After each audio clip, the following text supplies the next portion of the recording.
2 अक्टूबर विजयादशमी के दिन नर्मदा परिक्रमा हेतु हम धर्म संघ श्री गंगानगर से निकल करके गंगानगर के दूसरे विद्यालय वेद शिक्षा मंदिर में पहुंच गए। वहां के विद्यार्थियों ने आकर के प्रणाम करना प्रारंभ किया।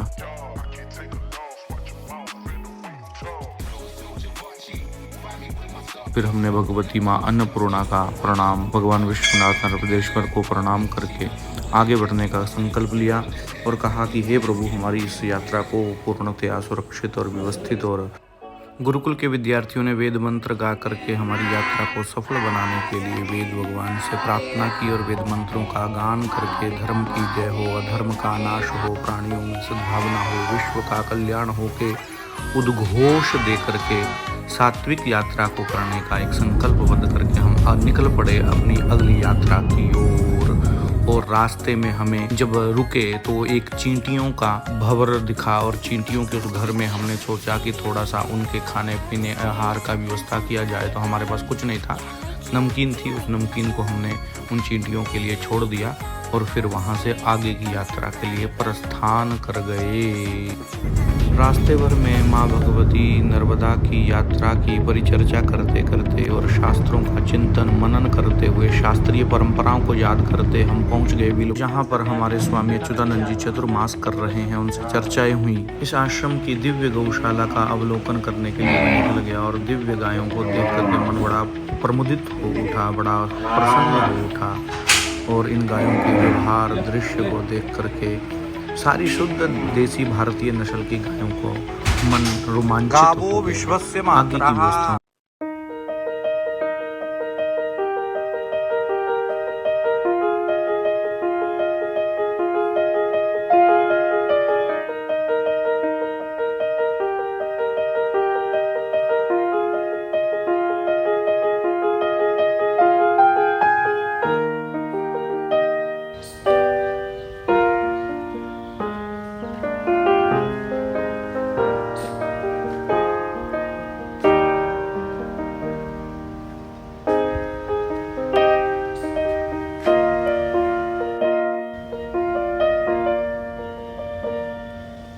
आश्रम के अंदर 12 ज्योतिर्लिंगों की स्थापना की हुई है। इनका पूजन अर्चन करते हैं लोग भी और हमने भी किया। रात्रि विश्राम करने के बाद पुनः मैं गौशाला में पहुंच गया गायों को मिलने के लिए, गायों के मनोहर भाव को जानने के लिए, क्योंकि गाय यात्रा शुरू करने से पहले गाय का दर्शन करना परम आवश्यक होता है। गायें मेरे इस कैमरे को चाटने लगी, मगर बड़ा सुंदर और बड़ा अच्छा लग रहा था गायों से मिलकर के इस आश्रम के अंदर।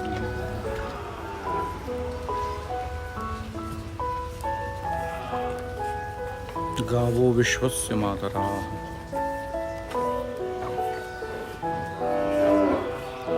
नमस्कार, कैसे हैं आप सभी लोग। आप देख रहे हैं नर्मदा यात्रा का आज श्री गंगानगर से द्वितीय दिवस। आज हम भीलवाड़ा में एक विरक्त संत आश्रम में निवास किया है और उसकी गौशाला का दर्शन करने के लिए आज आए हैं।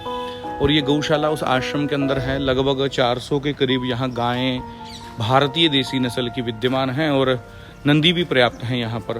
बड़ा ही सुंदर मनोहर दृश्य है इस दिव्य आश्रम का। और इस आश्रम के अंदर संतों के रुकने का बड़ा सुंदर स्थान इन्होंने निर्माण किया है।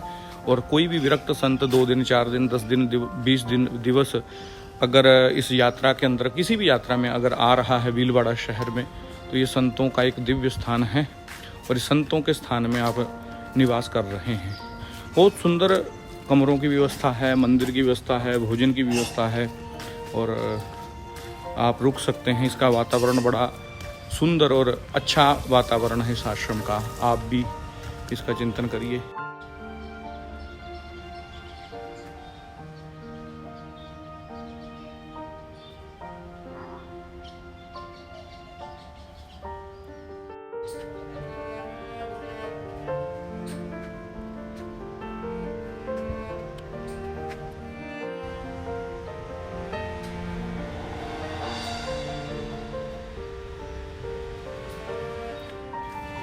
ये हमने अपना वाहन गाड़ी खड़ी कर दी है।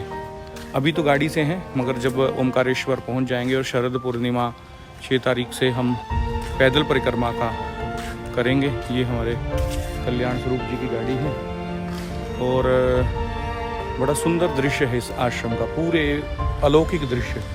और ये कमरे बने हुए हैं, इसमें हमारे एक संत अच्युतानंद जी महाराज हैं जो कर रहे हैं परिक्रमा। तो मेरा मानना है कि आप भी इसमें ज़रूर कभी आएँ तो भीलवाड़ा के इस आश्रम में अपना केंद्र पड़ाव बना सकते हैं।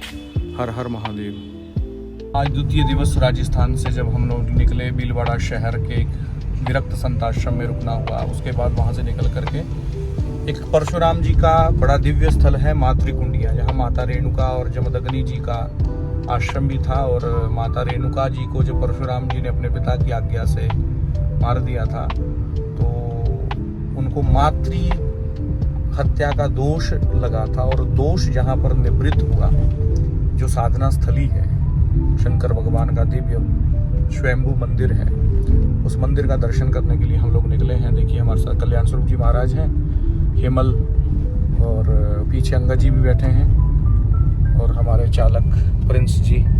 तो यहाँ से हम सीधा पहुँच जाएंगे वहाँ पे थोड़ी देर में। लगभग यहाँ से 50 किलोमीटर की दूरी है और उस स्थान का अवलोकन करके फिर हम ओमकारेश्वर की आगे की यात्रा जो है उसको करेंगे। तब तक के लिए फिर मिलते हैं। नमस्ते।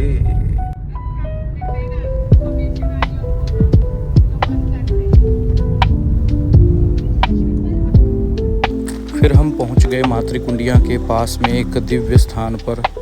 यह स्थान भूमि पर एक आश्रम, गौशाला और अध्यात्म गतिविधि का केंद्र निर्माण करने की योजना की दृष्टि से देखने के लिए। स्थान मनोहर है, भगवती के मंदिर के समीप है और सुंदर स्थान है। इसलिए यहाँ पर आगे चल कर के क्या होने वाला है ये भगवती स्वयं चाहेंगी तो होगा। उनकी प्रेरणा, उनके सद्विचार से ही होने वाला है।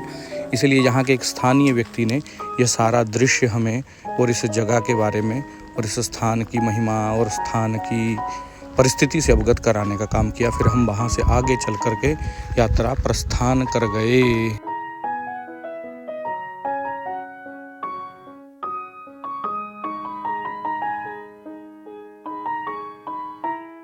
पास में ही एक अलख गुरुकुल है। अलख गुरुकुल, वैदिक गुरुकुल में हम दर्शन करने के लिए पहुंच गए और गुरुकुल के अंदर सब लोगों से मिलना जुलना और गुरुकुल के दृश्य को देखना, मंदिरों के दर्शन को करना और इन सारे विषयों को देख।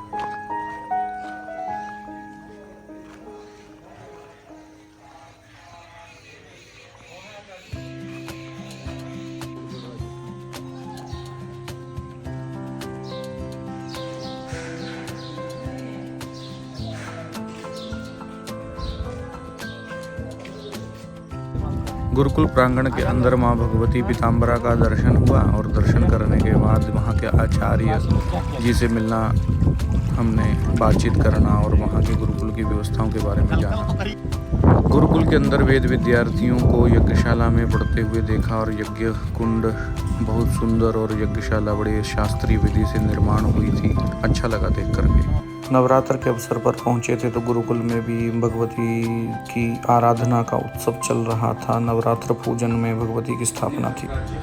विद्यालय के संचालक महोदय से हमने बैठ कर के काफ़ी चर्चाएं की, विद्यालय की वर्तमान स्थितियों की, दशा दिशा की। फिर उन्होंने हमारा पूजन करके हमें वहां से विदाई का कार्यक्रम प्रारंभ कर दिया और हम वहां से उनकी सत्कार लेकर के हम आगे निकल पड़े।